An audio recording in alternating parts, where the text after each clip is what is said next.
जर तुमचे पती रिकाम्या पोटी घराच्या बाहेर कामाकरता बाहेर पडतायत, तर तुमची कधीच प्रगती होणार नाही. तुमच्या मिस्टरांची पण प्रगती होणार नाही. तुम्ही तुमच्या पतीचा अपमान त्यांच्या बहिणीसमोर, आईसमोर करताय, त्यांच्या चुका काढतायत, तर लक्ष्मी नाराज होते आणि जीवनामध्ये तुमची प्रगती होणार नाही. जे पण आलेलं आहे ते गमावून बसाल. आपल्या पतीशी आपले संबंध चांगले ठेवा. जर त्यांची कमाई कमी असेल, पगार कमी असेल, तर त्यावरून त्यांना टोमणे मारू नका. तुमच्या पतीचे दुसऱ्या व्यक्तीसोबत कधी पण कंपेअर करू नका. त्यांचे पती कसे आहे, त्यांची सॅलरी किती आहे, त्यांचा पगार किती चांगला आहे, ते किती मजा करतायत, ह्या गोष्टी बोलू नका.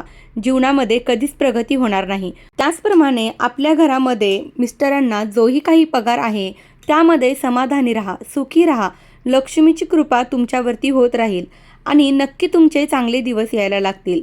लक्षात घ्या, काटकसरीने जीवन काढलं तरी हरकत नाही, परंतु नावं ठेवू नका. आपल्या घरामध्ये संध्याकाळच्या वेळेला तिन्ही सांजेनंतर कधीच साखर, दूध, दही कोणालाही देऊ नका. उधार देऊ नका. दुकान असेल तरीसुद्धा उधार देऊ नका. त्याचप्रमाणे तवा, कढई रिकाम्या गॅसवरती, शेगडीवरती जर शेगडी बंद असेल तर या वस्तू ठेवायच्या नाहीत. धन्यवाद. श्री स्वामी समर्थ.